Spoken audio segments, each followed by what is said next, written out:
3 o'clock in the morning, Robert Anderson's hands gripped the cold metal railing of the seventh-floor balcony, knuckles white against the darkness. Below, the hospital parking lot stretched empty and silent. The medical bracelet on his wrist caught the dim light. Robert J. Anderson, surgery 7:00 a.m. His phone screen glowed. GoFundMe, Sabrowshit, so close, it's yet so impossibly far. The life insurance policy sat in his hospital room. $250,000, enough to save everything, the house, his son's future, Maggie's peace. All it would take was one step forward. His phone buzzed. Unknown number. A text message loaded. Mr. Anderson, you don't know me, but... Bob's breath caught back. Route 44. The car crash 10 years ago. Flames and twisted metal and a man's voice screaming. The phone slipped from his trembling hand. Everything went black. 48 hours earlier, none of this had started. Leave a like and share your thoughts in the comments, along with the city you're watching from and now. Let's continue with the story. Monday morning arrived in Fairview, Iowa, the way it always did. Quiet, predictable, the kind of small Midwest town where 11,000 souls knew each other's business before the coffee finished brewing. Main Street still had a single stoplight, a hardware store that had been there since 1947, and a diner where the waitresses called you Hun, whether you were 8 or 80.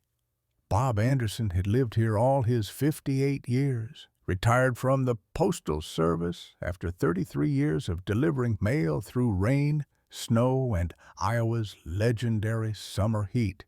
His hands were calloused from decades of work, his face weathered like the barn wood on the old Miller property. People in town called him Steady Bob when they talked about him at all. Reliable, quiet, the kind of man who showed up, did his job, and never complained. The house on Maple Street had been home for 35 years. 2 stories, white siding that needed paint, a porch swing that creaked in the wind. Bob bought it the year he married Margaret Maggie to everyone who knew her. She'd been a nurse at County Hospital for 28 years before retiring. Breast cancer had tried to take her 5 years back, but she'd beaten it. 5 years clear now. And Bob thanked God for every single day. Their son David had left 8 years ago for Chicago. Climbing the corporate ladder, he'd said, marketing executive at some big firm.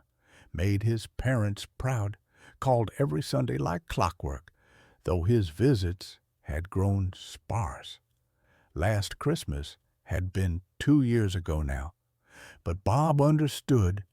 Successful people were busy people. The scar on Bob's right cheek had appeared about 18 months back. Small thing at first. Just a shaving cut, he'd told Maggie when she'd asked. Then he'd told her again at 3 months, and 6 months, and a year. She'd stopped asking eventually, though he'd catch her looking at it sometimes with that nurse's eye of hers, the one that had diagnosed half the town's ailments over coffee before they'd even made it to the doctor.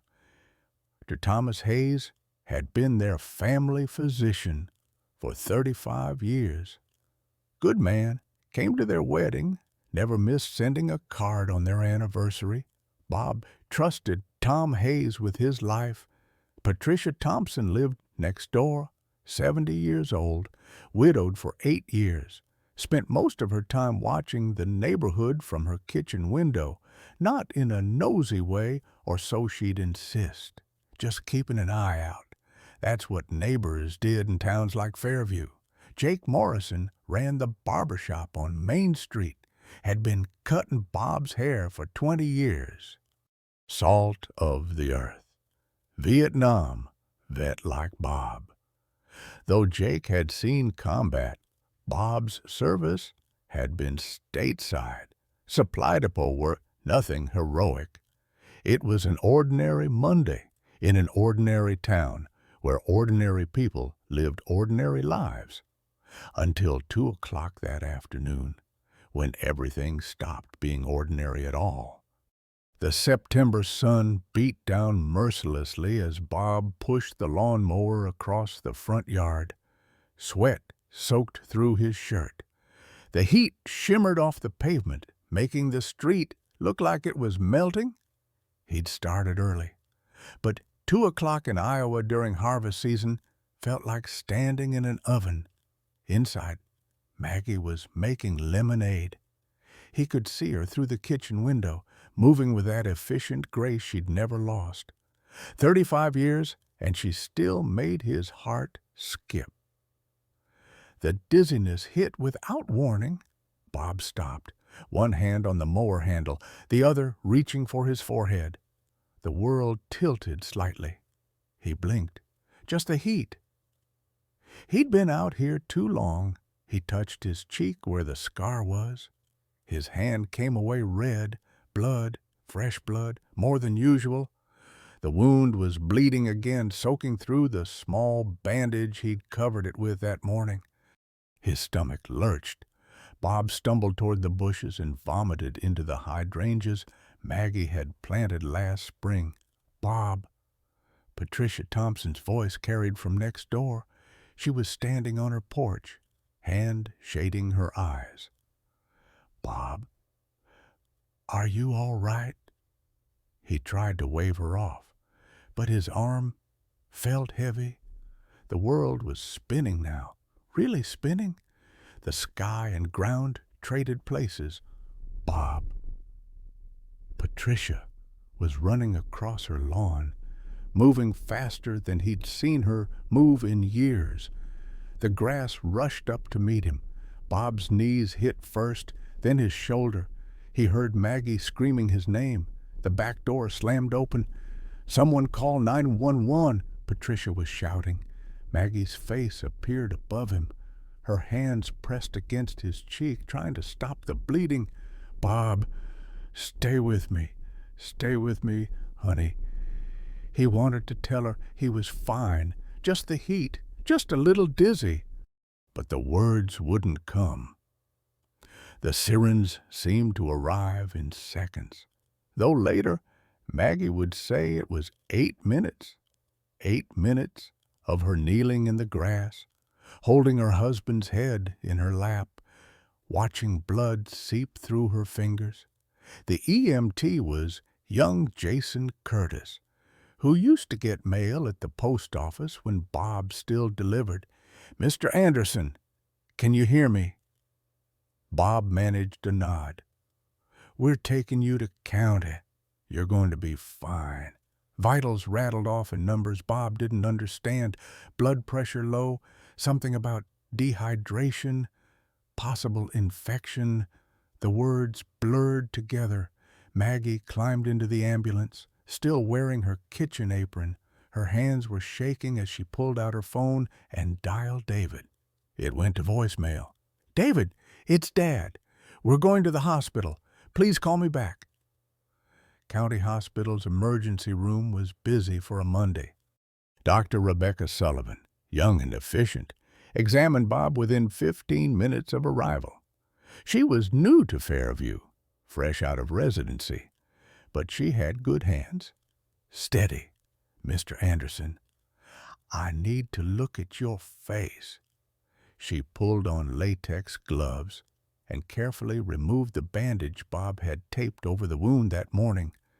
Her expression changed, just a flicker. But Bob saw it. Maggie saw it too.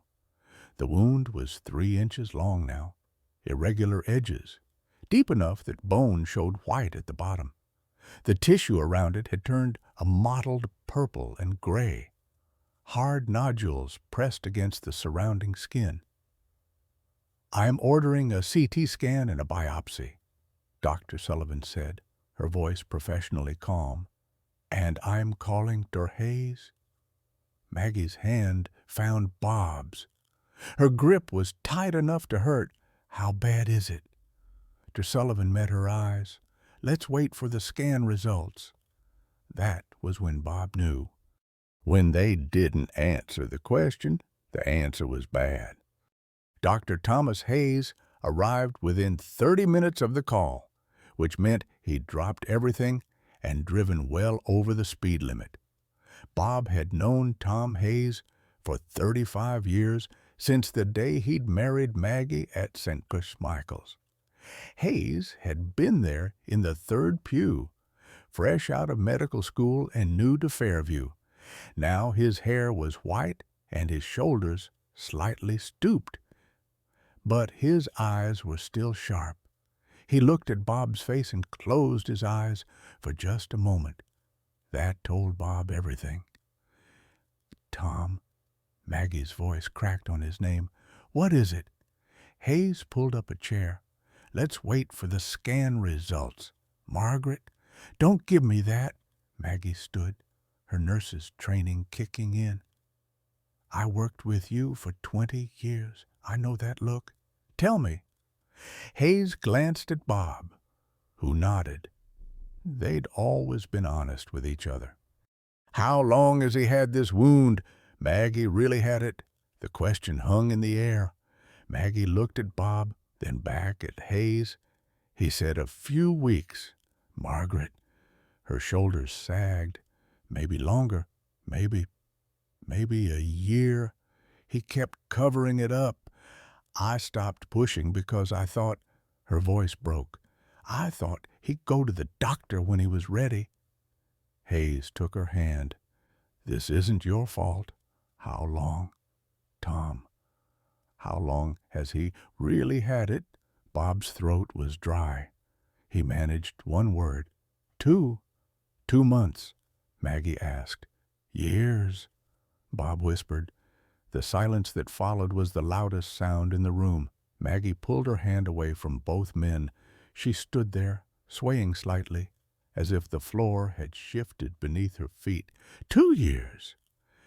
She wasn't asking. She was trying to comprehend. You've had that thing on your face for 2 years, and you didn't tell me. Maggie, don't! She held up her hand. Not right now.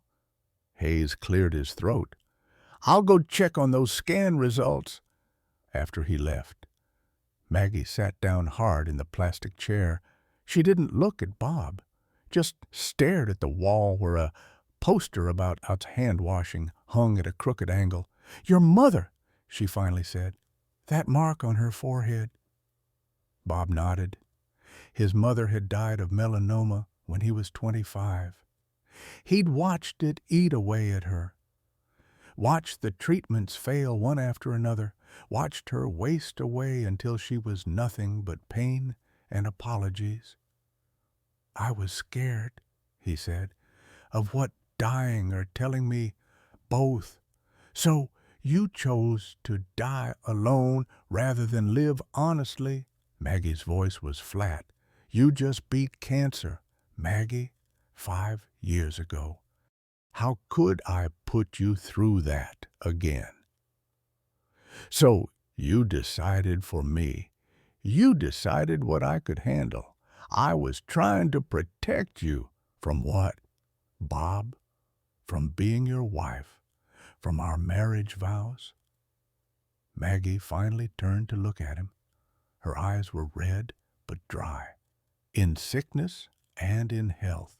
Remember those words? They go both ways.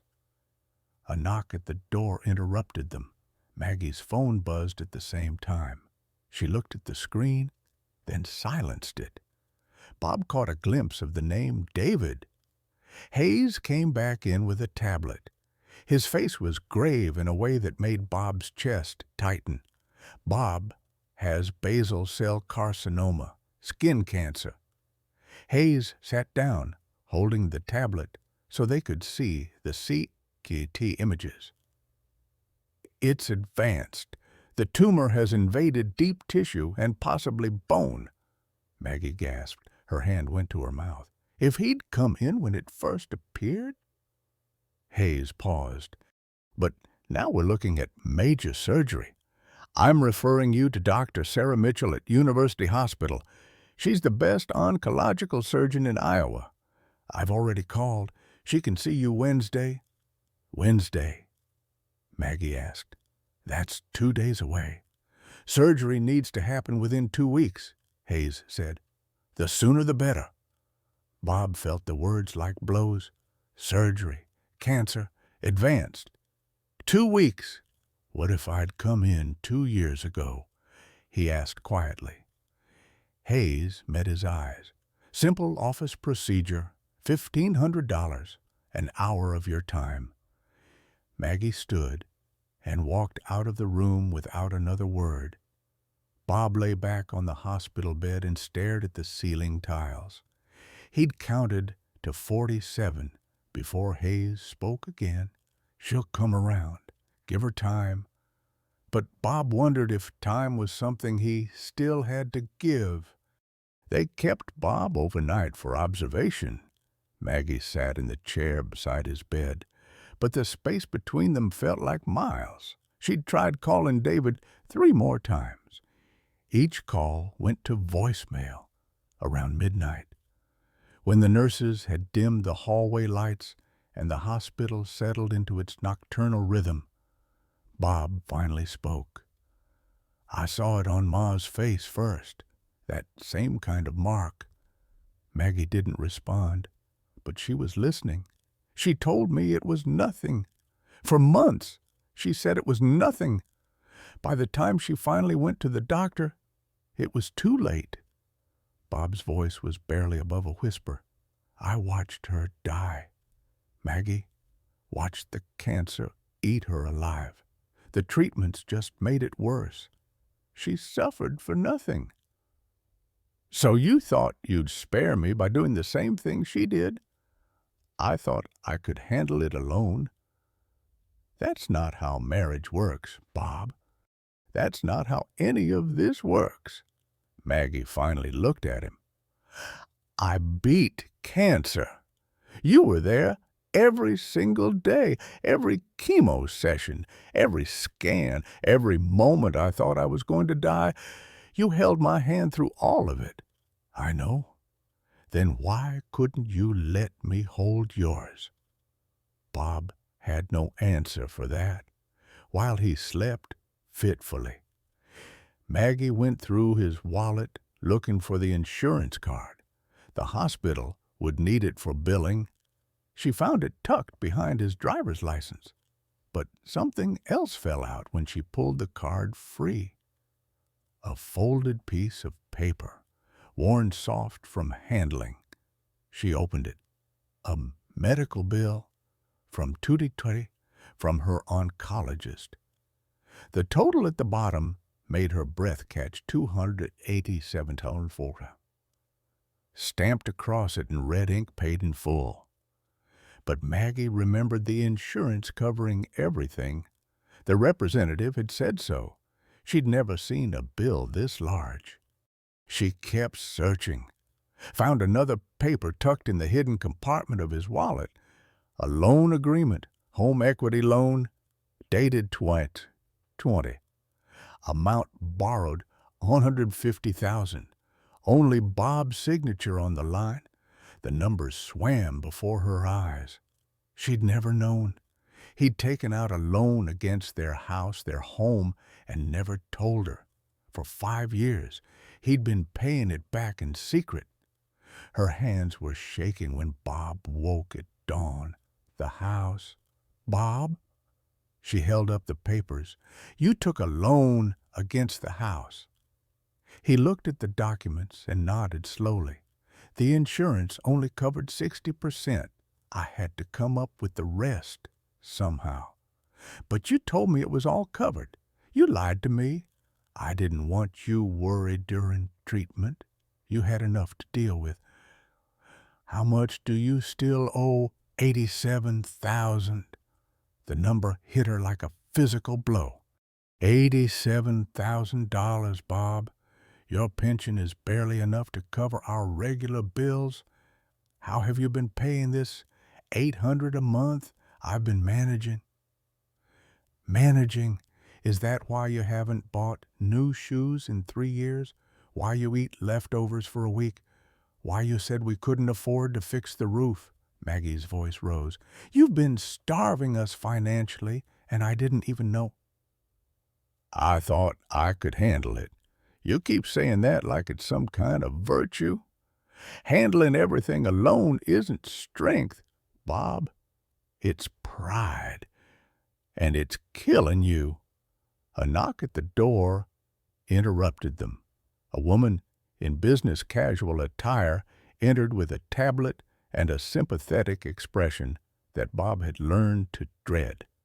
Hospital financial counselors always had that look. "Mr. Anderson, I'm Carol Wright from Patient Financial Services. I need to discuss your insurance coverage." Bob gestured for her to continue. "I've reviewed your policy. There's a clause regarding pre-existing conditions." She adjusted her glasses. "It states that conditions not disclosed or monitored through regular annual checkups may not be covered." "What does that mean?" Maggie asked. "Mr. Anderson hasn't had an annual physical in 3 years. The insurance company is classifying his cancer as a pre-existing condition that he willfully neglected. They're denying the claim." The room seemed to tilt. Bob gripped the bed rail. "How much is the surgery?" Maggie's voice was steady, but Bob could hear the fear underneath. "Dr. Mitchell's office estimates $71,000 for the surgery itself. That doesn't include anesthesia, pathology, hospital stay, or any additional treatment that might be needed. You could be looking at over $100,000 total." After Carol left with her pamphlets about charity care applications and payment plans, Maggie stepped into the hallway. Her hands were shaking so badly she could barely hold the phone. She called David again. This time, he answered, "Mom." His voice sounded hollow, distant. "Your father has cancer. I need you home." Silence. Then, "Mom, I can't right now." "What do you mean you can't?" "This is your father. He might—" She couldn't finish the sentence. "I lost my job, Mom." Maggie leaned against the wall. "What? 8 months ago, the company downsized. I didn't want to tell you. 8 months. David, we've talked every week. You said—" "I lied. I've been lying about everything. The apartment, the career, all of it." His voice cracked. "I'm broke. I'm living in my car. I can't even afford gas to drive home. Living in your car?" Maggie felt the world spinning. "Why didn't you tell us?" "Same reason Dad didn't tell you about the cancer, I guess. Didn't want to disappoint you." Maggie closed her eyes. "So, both of you have been lying to me. Both of you decided I was too fragile to handle the truth." "Mom, I'm sorry." She hung up. She couldn't hear another apology. Not now.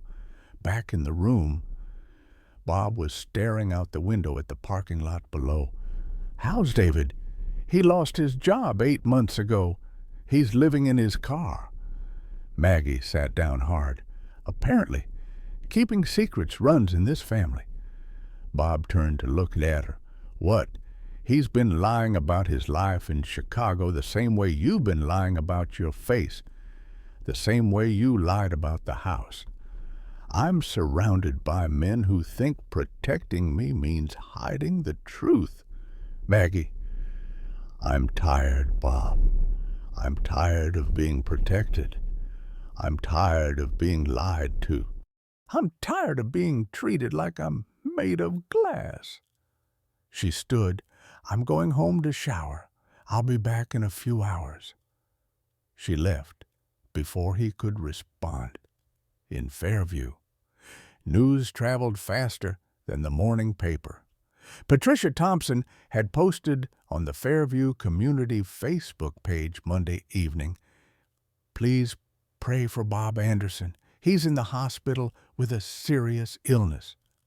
By Tuesday morning, the post had 200 comments and 500 reactions.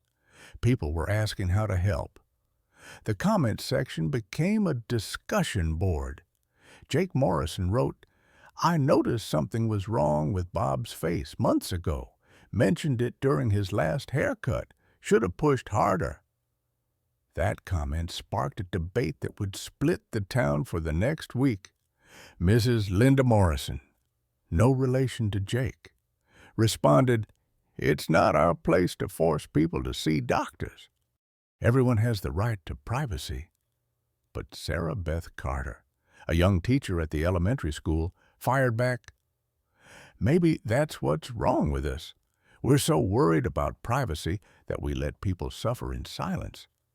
Bob delivered our mail for 30 years. We owed him more than polite silence." The argument spilled into other comment threads. Some people defended Bob's right to handle his health privately.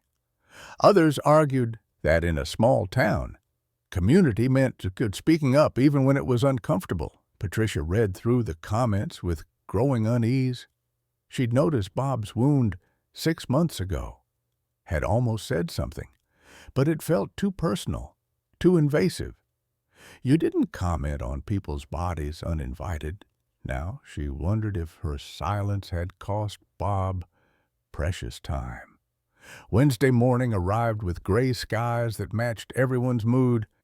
The drive to University Hospital in Des Moines took 90 minutes. Bob sat in the passenger seat while Maggie drove. They barely spoke. Sarah Mitchell was 45, efficient, and had kind eyes behind her wire-rimmed glasses.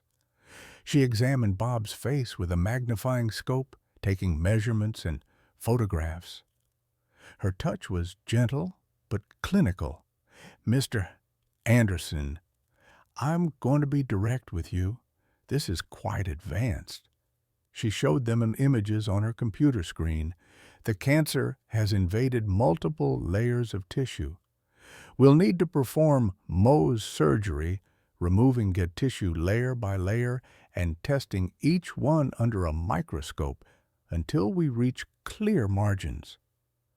"How long will that take?" Bob asked. 4 to 8 hours, depending on how deep it goes. You'll need facial reconstruction afterward. The scar will be significant." Maggie spoke up. "What are the costs?" Mitchell pulled up a different screen. "Surgery is $34,000. That's our reduced rate for patients without insurance coverage. Anesthesia is $8,000. Pathology is $5,000. Reconstruction will be at least $15,000. If you need radiation afterward, add another $28,000, $90,000. Maggie said flatly. "Minimum. We have charity care applications, but they take 3 to 4 weeks to process." Bob's voice was quiet. "Do I have 3 weeks?" Mitchell met his eyes. "No, you don't. I can schedule you for Friday morning. That's the soonest I have an opening." In the parking lot afterward. The dam finally broke. 35 years of marriage, and they'd never really fought. Disagreements, sure, tensions occasionally, but nothing like this. "You chose this," Maggie said, her voice shaking with anger. "You chose to hide it. You chose to let it grow. You chose to lie about it for 2 years. I was protecting you. From what? From being your partner, your wife." Maggie's hands gripped the steering wheel so tightly her knuckles turned white. "We made vows, Bob, in sickness and in health. all sickness. Both ways, not just when you feel like sharing. I know. Do you? Because it seems like you thought you had to carry everything alone. The house loan, the cancer, all of it. Like I'm some delicate flower who can't handle real life. That's not. Then what is it? Bob. Because I beat cancer, I went through hell and came out the other side. You were there for every second of it. So why couldn't you trust me to be there for you? Because I couldn't watch you watch me die the way I watched Ma die. The words hung in the air between them. Maggie's anger deflated slightly, replaced by something sadder. So you'd rather die alone with your pride intact than live honestly with the people who love you? Bob had no answer. They drove home in silence, the cornfields rolling past the windows like waves on a brown ocean. 450 miles away in Chicago, David Anderson sat in his 2011 Honda Civic in a Walmart parking lot. The car smelled like cheap fast food and desperation. The back seat was piled with clothes, a sleeping bag, and plastic bags containing everything he owned that mattered. The passenger seat held his wife, Sarah. She was 30 years old and wearing a headscarf that covered where her hair used to be. Her face was pale, drawn, but her eyes were alert. She'd been beautiful once. She was still beautiful, David thought, just in a different way now. You have to go, Sarah said quietly. I can't afford the gas for both trips. You have chemo Friday. I can reschedule. Sarah, you can't keep rescheduling. The doctor said, I know what the doctor said. She pulled an envelope from her purse. Inside was $380 in cash. Gas money? David stared at the bills. Where did you get this? Sold my grandmother's ring 3 weeks ago. Sarah, that was your inheritance. The only thing you had from her? Family is inheritance. Money is just money. She pressed the envelope into his pants. Your father needs you. We're going. We don't have enough for both trips. Des Moines for Dad. Then back here for your treatment. Then we stay in Iowa. I'll find a doctor there. David looked at his wife. 6 months ago. She'd been diagnosed with stage 2 breast cancer, aggressive but treatable. That's when his job had really fallen apart. He'd taken too much time off for her appointments. His performance reviews went from excellent to inadequate in 3 months. The layoff notice came with 2 weeks severance and a letter thanking him for his service. The medical bills had started immediately. $78,000 after insurance. They'd declared bankruptcy 4 months ago, lost the apartment, lost everything. I have failed you, David said. Failed everyone. You chose me over your career. That's not failure. That's love.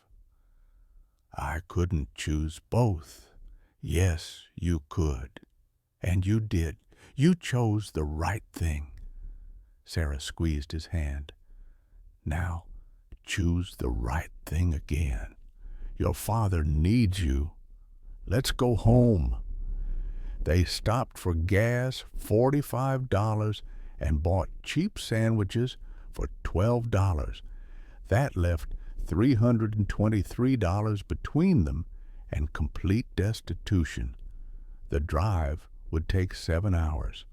For the first few hours, they rode in silence. Then somewhere around the Iowa border, they started talking, really talking, the kind of conversation they hadn't had in months. I wanted to make them proud, David said. Dad worked 33 years delivering mail. Mom was a nurse for 28 years. They sacrificed everything for me, college, my apartment when I first moved to Chicago. How could I tell them I failed? You didn't fail. You lost a job. There's a difference. Is there, in their eyes? I was the success story, the kid from Fairview who made it big in the city. Now, look at me. I'm looking at you. I see a man who chose his dying wife over his career. I see a man who held me while I vomited from chemo. I see a man who slept in a car so I could have the money for prescriptions. Sarah's voice was firm. That's not failure. David, that's heroism. Heroism doesn't pay the bills. No, but neither does pride. They arrived in Fairview at 8:30 Wednesday evening. The town looked exactly as David remembered, small, quiet, frozen in time. The house on Maple Street seemed smaller somehow. The paint was more faded than he remembered. The porch swing hung at a slight angle. Then he saw the sign on the lawn, red letters on white foreclosure warning, 30 days. David, Sarah said softly. What's that? I don't know. They sat in the car, gathering courage. Through the living room window, they could see Maggie moving around inside. She looked older. When had she gotten so much gray in her hair? Ready? Sarah asked. No, but let's go anyway. Maggie answered the door and froze. Her eyes went from David to Pra, then back again. You brought Sarah David. She shouldn't be traveling. David felt something cold settle in his stomach. How do you know about... A mother knows. I've known for 3 months. Maggie pulled Sarah into a hug. Oh, honey, I'm so sorry you didn't feel you could tell us. Sarah was crying. Mrs. Anderson, I didn't want to worry you. Worry me, your family. Maggie held her at arm's length, looking at her face. How are you feeling? Are you getting good treatment? I'm managing. That word again? Maggie said bitterly. Everyone in this family is always managing. Come inside. The living room felt suffocating. 4 people, tea and coffee, and the foreclosure notice sitting on the coffee table like an accusation. Mom, what's happening with the house? David asked. Maggie explained it all. The loan Bob had taken in 20, the $150,000 to cover her cancer treatment, the $87,000 still owed, the bank's 30-day notice. David's face went white. Dad took out a loan when? 5 years ago. Didn't tell me until Monday. And his surgery costs how much? $90,000. Insurance won't cover it. The math settled over them like a suffocating blanket. Total needed $177,000. Between all of them, they had maybe $400 in change. David stood abruptly. This is insane. Why didn't he tell anyone? Same reason you didn't tell us about your job, I suppose. Maggie's voice was sharp. Anderson men and their pride? That's different. Is it? You're both too proud to ask for help, both too stubborn to admit you're struggling, both lying to the people who love you because you think you have to handle everything alone. Sarah spoke quietly, and both married to women who would have helped carry the burden. The silence that followed was broken by a knock at the door. Patricia Thompson stood on the porch with a casserole dish and an envelope. From the church? She said, pressing the envelope into Maggie's hands. Emergency collection tonight. We heard about Bob. The envelope contained $4,200 in cash and checks. Patricia, we can't. Bob delivered my mail for 30 years. Rain, snow, heat, never late, never complained. When Henry died, Bob came to the house every single day for a month. Didn't say much, just fixed things that were broken, mowed the lawn, changed light bulbs. That's who Bob Anderson is. Now it's our turn. She left before anyone could protest further. Sarah, familiar with crowdfunding from her own medical struggles, suggested a GoFundMe. David was hesitant. Dad would hate that. His pride is what got us here, Maggie said sharply. People want to help. Let them. They set up the page together, wrote Bob's story carefully, respectfully, included proof of the medical bills, set the goal at $90,000 for the surgery alone, posted it at 11 o'clock that night. By midnight, it had raised $1,800 from local residents. The comments rolled in steadily. Jake Morrison. Bob never missed my son's baseball games, always had an encouraging word, 200 former postal customers. He always knew when I was having a bad day, never failed to ask how I was doing, 50 church members. A good man who deserves our help, $100. By 2 in the morning, the total reached $4,100. By dawn, it was $8,950. David couldn't sleep. He sat at the kitchen table with Maggie, both of them staring at their phones, watching the number climb. "I'm living in my car, Mom," David finally said. "I know." He looked up, shocked. "How a mother knows. David, the way you avoid questions about your apartment, the way your old voice sounds on the phone, the exhaustion. I've known for weeks. I'm so ashamed." "Of what?" "Losing a job during a recession, having a sick wife, being human." Maggie reached across the table and took his hand. "We're proud of you, David, not because of your job or your money, because you're our son, because you came home when it mattered. I wanted to be the son you could brag about. You are. But you can't receive pride if you're not honest about who you are." Maggie squeezed his hand. "We're all messy. The Andersons are apparently experts at it, but we're family. And family means we face the mess together." David broke down then, really broke down, for the first time since his life had fallen apart. Maggie held him while he cried, the same way she'd held him when he was 8 years old and had fallen off his bike. Some things never changed. Some things shouldn't. Outside, dawn was breaking over Fairview. Thursday had arrived. One day until surgery. One day until everything would change. Thursday morning, the GoFundMe had reached $18,750 by 8 o'clock. Then the local news picked up the story. "Beloved mailman needs community support," ran on the morning broadcast. By 10 o'clock, a national blog had found it. The comment section exploded. "Bus. Why should we pay for his neglect?" One commenter wrote. "He had insurance and ignored it. Personal responsibility matters." "This is what's wrong with America," another added. "People making bad choices and expecting bailouts. I pay my bills.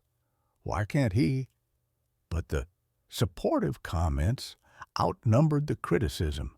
Stories poured in from across Iowa and beyond. Jake posted a longer comment. "Bob Anderson saved my life 15 years ago. I was drinking myself to death after my divorce. He showed up at my house every morning at 6 for 3 months. Didn't lecture, didn't judge. Just made me coffee and sat with me until I was sober enough to face the day. Eventually, I got help. Been sober 14 years now. Bob never mentioned it to anyone. Never asked for thanks, just helped. That's who this man is." Patricia wrote, He mowed my lawn for free for 8 years after Henry died. Wouldn't take a dime. Said Henry was his friend, and friends take care of each other's families. Story after story emerged. The kid Bob had taught to read when the schools gave up. The veteran he'd driven to the VA hospital in Des Moines twice a month for 10 years, 90 miles each way. The single mother whose car he'd fixed in the post office parking lot during his lunch break, then paid for the parts himself. A Des Moines television station requested an interview. Maggie declined.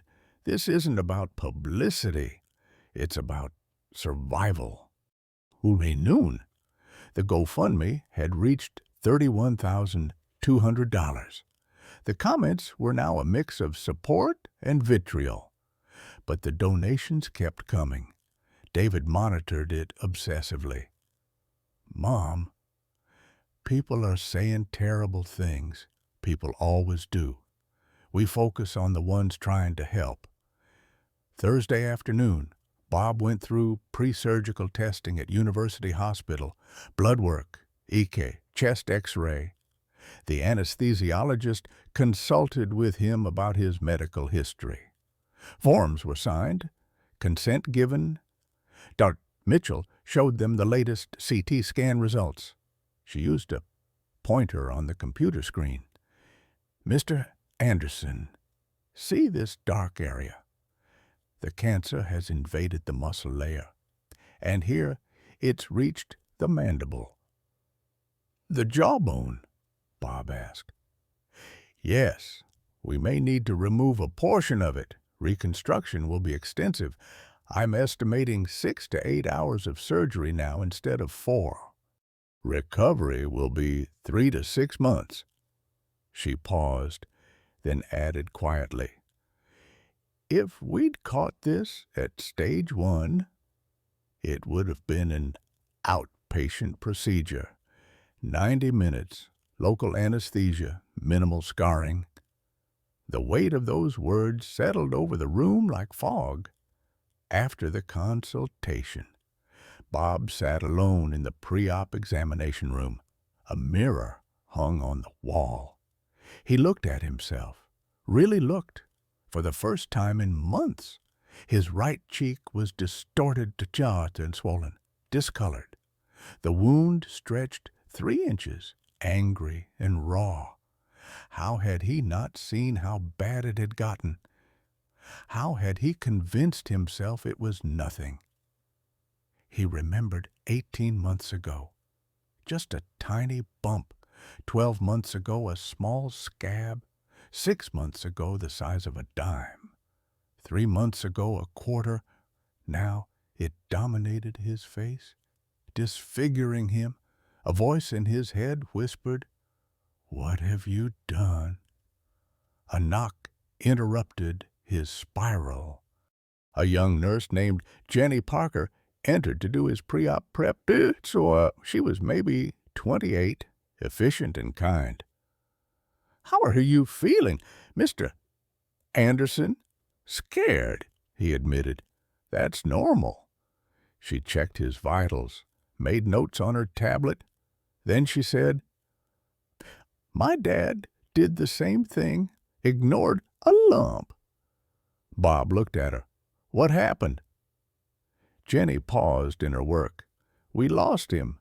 Melanoma spread to his brain. He was 52. I was 19. I'm sorry." "Don't be sorry. Be here. You're getting treatment. You made it in time. That's more than my dad did." She met his eyes. "My mom still can't forgive him. She says he chose pride over her, over us. He loved us enough to die for us, but not enough to live honestly with us."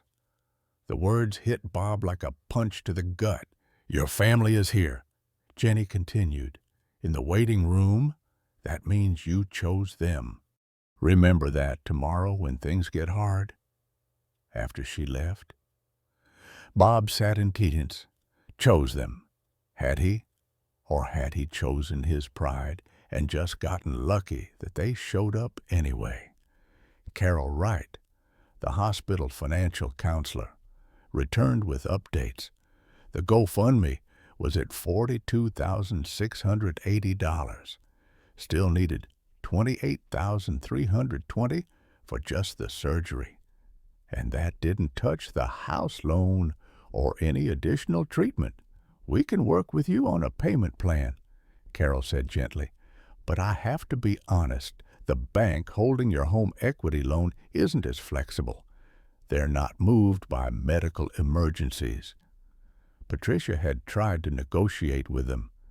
They'd refused. Policy was policy. Thursday evening, the whole family gathered in Bob's hospital room. Bob, Maggie, David, and Sra. The room was cramped. Chairs pulled close. The hospital dinner sat untouched on the tray table. David broke the silence. Dad, what if something goes wrong tomorrow? David? Maggie's voice was sharp. No, it's okay. Bob reached into the drawer beside the bed and pulled out an envelope. This is my will. Updated it yesterday. House goes to you, David, though it might not be a house much longer. He attempted a smile. Nobody laughed. Life insurance is $250,000. Maggie gets it. Should cover everything and then some. The silence that followed was suffocating. Sarah spoke up. Mr. Anderson, nothing's going to happen. Sarah? Honey, I'm 58 with stage 3 cancer. Something's already happened. Maggie stood abruptly. Her chair scraped against the floor. Stop! Everyone looked at her. Stop planning your death. Stop acting like you're already gone. Her voice was breaking. You don't get to leave. Not like this. Not when I just found out you've been lying to me for 5 years. Maggie, I need time. Bob, time to be angry, time to forgive, time to understand why you thought dying alone was better than living honestly with me. Tears streamed down her face.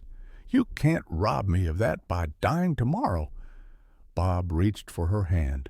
She let him take it, but didn't sit back down. Promise me, she said. Promise you'll fight tomorrow. I promise. Not just physically. Fight to stay. Fight to come back to me. I will. Maggie pulled her hand away gently. I'm going to the cafeteria. I need air. Sarah followed her out, leaving David alone with his father. David moved to sit on the edge of the hospital bed. They sat in silence for a long moment. You're a lot like me, you know, Bob finally said. Is that good or bad? Probably bad. We're both idiots. David laughed despite himself, a sound halfway between humor and tears. I should have taught you better, Bob continued. Should have taught you it's okay to need help. You taught me to be strong. No, I taught you to pretend to be strong. That's different. Bob looked at his son. Mom told me about Chicago, about the car, about everything. David's face flushed with shame. I'm sorry. Don't be sorry. Just promise me you'll break the curse. What curse? The Anderson curse. Pride over honesty. Silence over asking for help. Bob squeezed his son's shoulder. We're ending that tomorrow, one way or another. Deal. They shook hands. Then David hugged him, really hugged him for the first time in years. I'm proud of you, son, Bob whispered. Always have been. Even now, when I'm broke and living in my car. Especially now. You came home. That took more courage than any job ever could. Friday arrived at 4 in the morning. Bob couldn't sleep. The hospital was never truly quiet, monitors beeping in distant rooms, footsteps in hallways, the occasional overhead page. But at this hour, it was as close to peaceful as it would get. Bob pulled on his robe and wandered the corridors. His feet carried him to the hospital chapel on the second floor. It was empty, dim, lit only by a small lamp near the altar. He sat in the back pew. He hadn't prayed in 20 years, not since his mother died. He'd been angry with God then, felt abandoned. Now he just felt lost. "I don't know if you're listening," he whispered into the silence. "Haven't talked in a while. But if you are, I'm not ready. I thought I was, but I'm not. Too much left unsaid, too much left undone. I need more time." "Most of us do." Bob turned to her. Hayes stood in the doorway, still wearing yesterday's clothes. He looked exhausted. "Tom, what are you doing here? I come here before difficult surgeries." Hayes sat beside him. "Been doing it for 35 years. How many have you lost patients? I mean, 17? That's not bad. Every single one still haunts me." Hayes was quiet for a moment. "Bob, there's something I need to tell you. Before today, before I lose my nerve. Tom, if this is about odds, it's about your father." Bob went still. "What about him?" "July 14th, 1985, Route 4. That's the night Dad died." Bob's voice was flat. "Hit and run. They never found the driver." Hayes took a shaking breath. "Bob, it was me." The world seemed to stop spinning. Bob stared at his friend, his doctor, the man who'd been at his wedding, who'd taken care of his family for 35 years. "What? I was 22, first year of medical school, coming back from a party. I'd had 2 beers, just 2, but I was tired. Your father's truck had a broken taillight. I didn't see him until it was too late." Hayes's voice cracked. "I hit him, and then I panicked. I drove away." Bob stood. His hands were shaking. "You killed my father." "Yes. I came back an hour later. Police were already there. I saw you 18 years old standing by the truck, crying, and I almost turned myself in. Almost." Hayes looked up at him. "I've almost turned myself in 100 times over the years. Why tell me now?" "Because if something happens today, you deserve to know, and because I've spent 40 years trying to make it right, medical school, moving to Fairview, taking care of your family. It was all penance." Bob sat back down heavily. His mind was reeling. 40 years. Hayes had carried this secret for 40 years. "Does anyone else know?" "No. Just you now." The silence stretched between them. Bob's hands clenched and unclenched. He should feel rage. He should want to hit Hayes, to scream, to call the police. But all he felt was a strange, sad understanding. "Did you love him?" Bob finally asked. "My father." Hayes looked confused. "What? You've spent 40 years caring for his family, 40 years of house calls and charity care and being there when we needed you. That's love, isn't it, in its own broken way?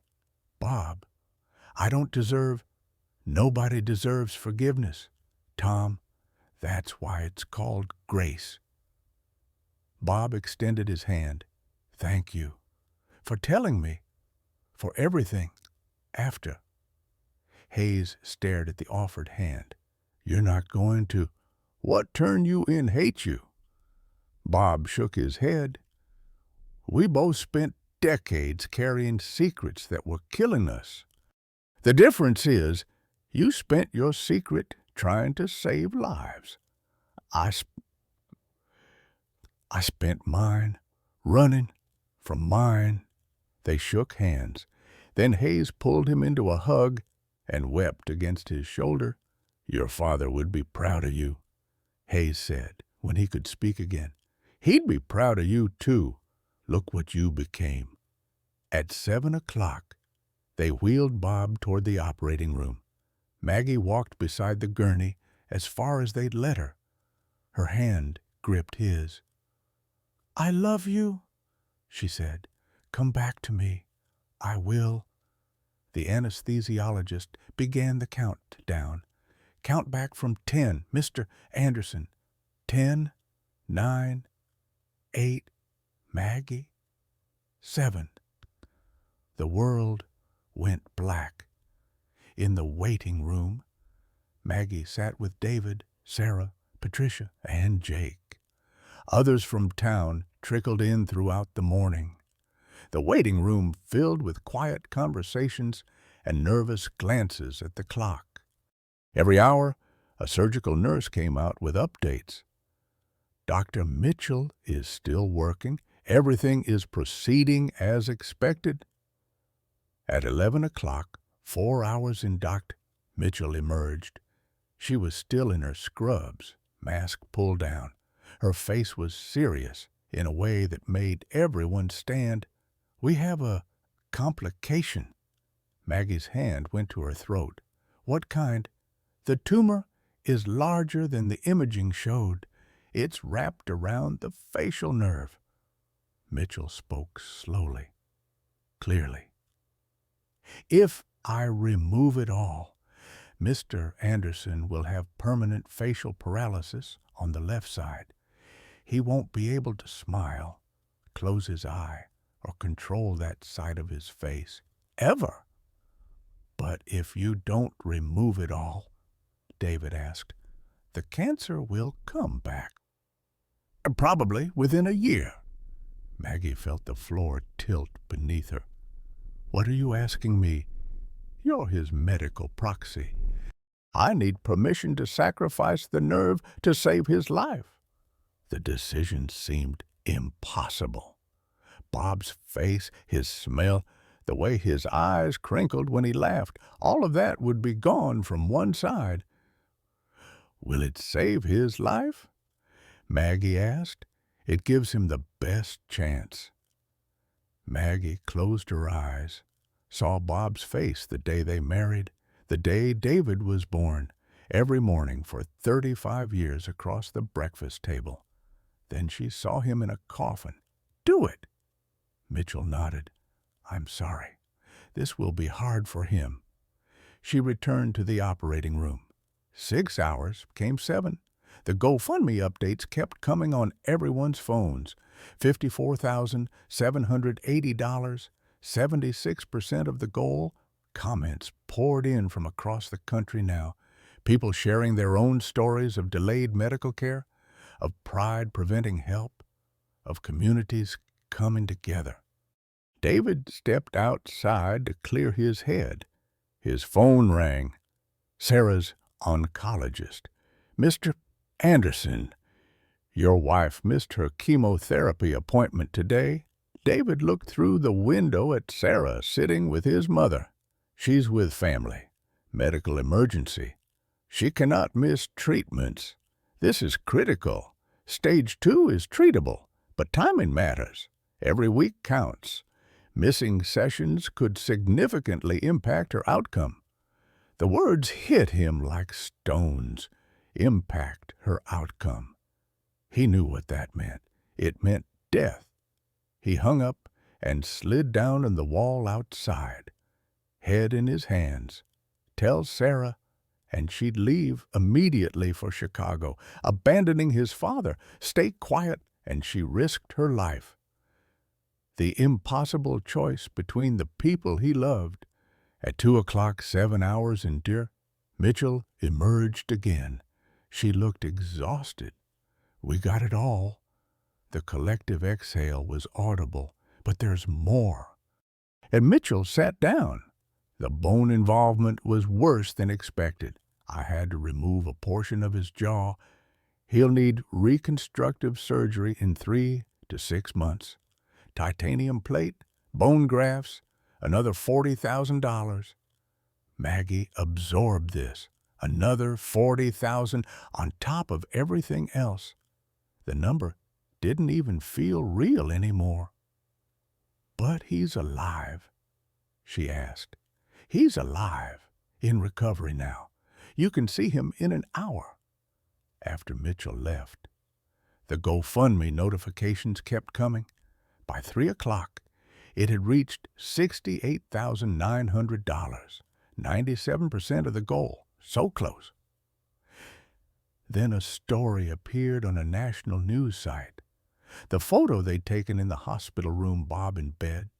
Family gathered around, faces worried, but together, raw and real and heartbreaking. That photo changed everything. Within an hour, the donations surged. 70,000, 72,000, 75,000 at 3:30. Maggie was allowed into the recovery room. A nurse had warned her about his appearance, but nothing could have prepared her. Half of Bob's face was covered in bandages. The visible side was swollen, bruised, covered in stitches that looked like railroad tracks. Tubes ran from his nose and arms. Machines beeped rhythmically. But he was breathing, alive. His eyes fluttered open, found her face. He tried to smile. Only the right side of his mouth moved. The left side stayed frozen, slack. He saw his reflection in her eyes and knew immediately what had been lost. He tried to speak. Sir." The words came out slurred, distorted. "Shh, don't talk." Maggie took his hand. "You're here. That's all that matters."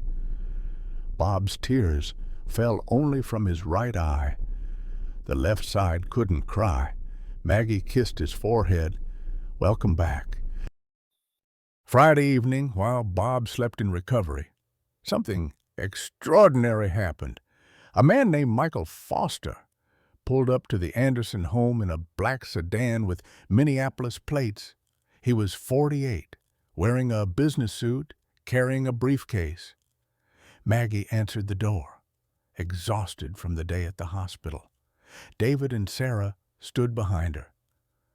"I'm looking for the Anderson family," the man said. "That's us." Maggie replied cautiously. "My name is Michael Foster. May I come in?" They sat in the living room, tea growing cold on the coffee table. Michael opened his briefcase and pulled out a newspaper clipping, yellowed with age.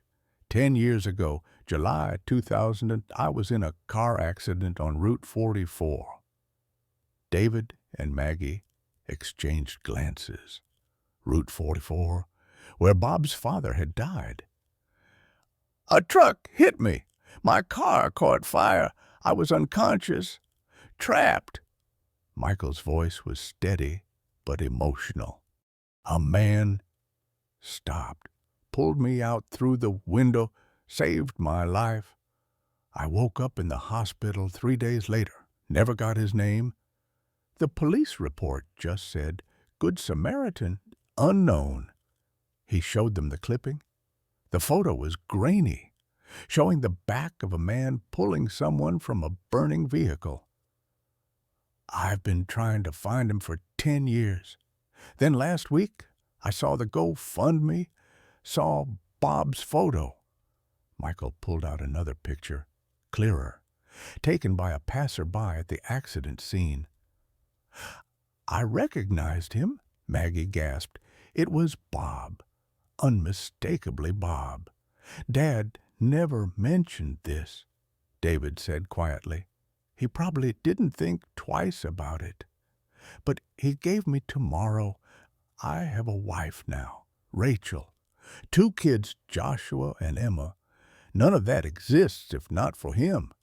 Michael pulled out an envelope and handed it to Maggie. Inside was a check for $50,000. "Michael, we can't," Maggie started. "You can and you will." Your husband didn't hesitate. "I won't either." He stood. "I've done well. Tech company. Sold it last year. This is what I can give. It's not enough to repay a life, but it's what I have." "This is too much," David protested. "No amount repays a life." "But I saw your loan situation. The house. Use it for that, too." Michael moved toward the door. "Bob Anderson is a quiet hero. Time everyone knew it." After he left, they sat in stunned silence, staring at the check. "Why didn't he tell us?" Maggie whispered. "Why didn't he ever mention saving someone's life? Same reason he didn't tell you about the cancer." David said, "Some people show love through actions, not words. Dad's one of them." That night, Michael posted his story to the GoFundMe page. Within 2 hours, the fund exploded. People began sharing their own Bob Anderson stories. A woman named Rita Chen wrote, "Bob drove my mother to dialysis 3 times a week for 2 years after her car broke down. 90-minute round trip, never asked for gas money, never complained. Mom lived 5 more years because he showed up." A veteran named Marcus Williams posted, "Bob organized a volunteer network to drive vets to the VA hospital. I was one of them. Saved my life. Literally. Got treatment for PTSD because he made it possible." Former students wrote, "Mr. Bob read to our class every Tuesday for 15 years. We called him Story Bob. He made us love books." The stories kept coming, hundreds of them, small acts of kindness that Bob had never mentioned, lives touched that he'd never acknowledged, a pattern of quiet heroism spanning decades. By midnight, the GoFundMe had reached $104,000. It had blown past the goal. The comments were now in the thousands. "Small town raises 6 figures for beloved mailman," ran on morning news shows. Maggie declined interview requests. Bob wouldn't want the fuss, but she approved one statement. "Thank you. From our family to everyone who showed up when we needed you. You've shown us what community really means." Saturday morning, Dr. Hayes visited Bob's hospital room. Bob was more alert now, less sedated.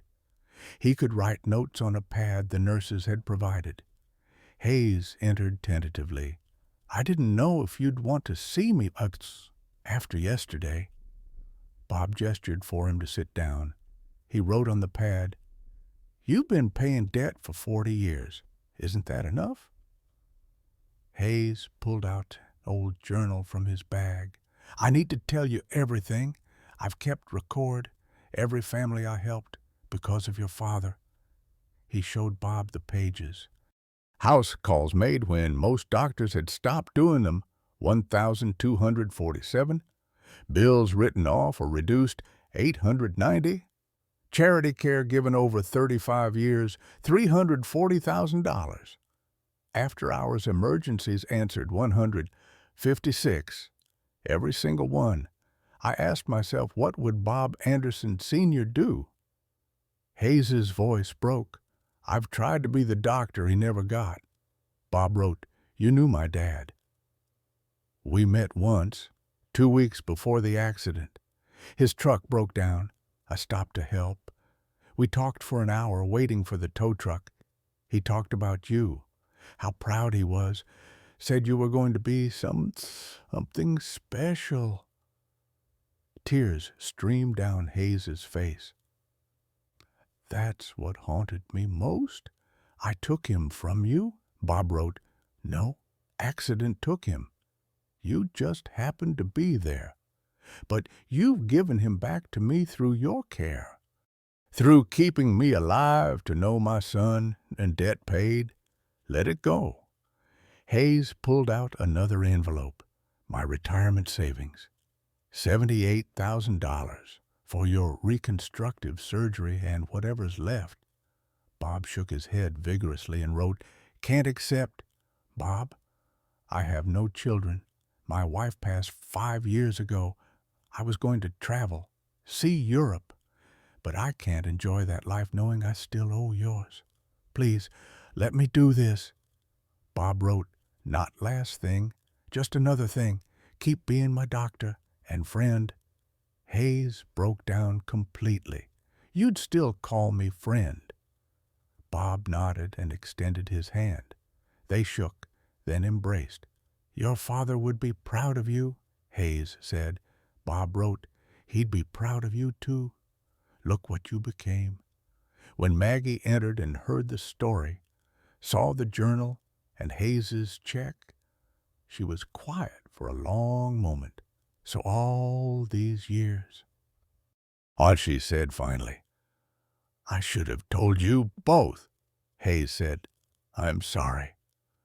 "No, you've shown us every day. Sometimes actions speak when words fail." She looked at Bob. "Apparently an Anderson trait." She pulled Hayes into a hug. "Thank you, Tom, for everything, all 40 years of it." The three of them stood together, bound by secrets revealed, by forgiveness given, by grace received. 6 months passed. March arrived with the promise of spring. Bob's recovery, it had been long and difficult. The 47 stitches had been removed over 6 weeks. The scar ran from his jawline to his ear, significant, but healing. He'd learned to live with the facial paralysis. Speech therapy 3 times weekly had taught him to speak clearly, though it required effort. He still couldn't smile on the left side, wore an eye patch at night because the left eye wouldn't close, drank through straws because his left lip couldn't seal, but he was alive and cancer-free. The reconstructive surgery in January had helped. Der Hayes's $78,000 had covered everything: the titanium plate, the bone grafts, the 12 weeks of recovery. Bob's face was more symmetrical now, still scarred, but improved. The GoFundMe had ended at $131,450. After all medical costs, $60,450 remained. They'd used $55,000 to pay off the house loan completely. The bank had agreed to a settlement. The house was theirs, free and clear. For the first time in 35 years, the remaining $5,450 became seed money for the Second Chance Fund. Bob and Maggie co-chaired it. Hayes, Patricia, Jake, and Michael Foster served on the advisory board. Their mission was simple: help people access medical care. No judgment, no means testing. If you need help, we help. Linda Morrison, 72, melanoma, $15,000 in treatment, now cancer-free, volunteering at the fund office. James Carter, 68, basal cell carcinoma like Bob's. His wife had dementia. The fund arranged home health care for her during his treatment. $8,000. Now advocating for caregiver support. Rebecca Walsh, 34, single mother of 3, stage 3 melanoma, $22,000 for treatment and child care during chemo. Still in treatment, but prognosis good. In 6 months, they'd helped 23 people, raised an additional $89,000 through local fundraising. The annual Skin Cancer Awareness Day became a town institution.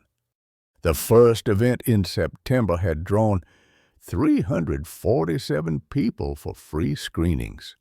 They'd found 12 skin cancers, all early stage, 31 suspicious moles requiring monitoring, lives potentially saved, though they'd never know how many. David and Sarah had moved into the upstairs apartment at the Anderson home. "Until you get back on your feet," Bob and Maggie had said, though there was no pressure. David found work as assistant manager at the county agricultural office. $42,000 a year, half what he'd made in Chicago, but regular hours. Home for dinner, less stress. Sarah had completed chemotherapy. 3 months, cancer-free. Her hair was growing back short and curly. She loved it. Both were in therapy, learning to ask for help, learning that vulnerability wasn't weakness. On March 15th, Bob and Maggie's actual 35th anniversary, they renewed their vows. 50 guests gathered in their backyard, string lights hung from the trees, folding chairs arranged in rows. Dr. Hayes officiated, having gotten ordained online for the occasion. Bob read his vows with his slight slur, but his voice was strong. "Margaret, 35 years ago, I promised to love you. I kept that promise. But I also promised to trust you. To share burdens, I broke that promise. Today, I promise again to tell you truth, even when it's hard. To let you carry half, even when I want to carry it all. To be vulnerable, even when I'm scared. To choose us over pride every day, for whatever days we have left." Maggie's voice was clear. "Bob, you almost left me. Not because you didn't love me, but because you loved me the wrong way. So today, I promise to demand your truth, not just accept your silence, to see your struggles even when you hide them, to be partner, not just wife, to share the weight, not just reap the benefits, and to keep choosing you, scars and all." They exchanged new rings, simple bands engraved with truth, trust, together. The kiss was awkward with Bob's paralysis, but genuine. The applause was thunderous. David stood as best man. They say marriage is 50-50. My parents proved it's actually 100-100, both giving everything, even when everything includes the hard stuff. That evening, Bob, Maggie, David, and Sarah sat on the porch as the sun set over Fairview. Sarah's hand rested on her still flat stomach. "We have news," she said. The world seemed to hold its breath. "We're pregnant." Maggie's cry of joy could be heard 3 houses down. Bob's lopsided smile was the biggest anyone had seen. "Due in April," David added. "It's a boy." "We're naming him Robert Thomas Anderson," Sarah said. "Robert for Grandpa, Thomas for Dr. Hayes." Bob couldn't speak. He just wrote on the ever-present notepad, "I'm going to be Grandpa. Best one he'll ever have." David said, as darkness fell and stars emerged, Bob and Maggie sat on the porch swing. It still creaked, but Bob had finally fixed the angle. "We made it," Maggie said. "We did." Was it worth it, all the pain to get here? Bob thought about the scars on his face and in his heart, the lies that had nearly killed him, the truth that had saved him. Every scar, every tear, every hard conversation. Yes, 1,000 times yes. Inside, David and Sarah laughed over something, the sound of family, the sound of home. Bob pulled Maggie close. The stars wheeled overhead. Tomorrow would bring its own challenges, but tonight they had each other. And that was enough. It was more than enough. It was everything. Bob Anderson spent 2 years hiding a wound that nearly killed him, believing silence was protection and pride was strength. He took out loans his wife never knew about, carried burdens alone, and convinced himself that love meant shielding others from the truth. But silence doesn't protect the people we love. It isolates them. It robs them of the chance to stand beside us when we need them most. The hardest lesson Bob learned wasn't about cancer or money or mortality. It was this vulnerability isn't weakness. It's the foundation of real connection. When we hide our struggles, we're not sparing our loved ones pain.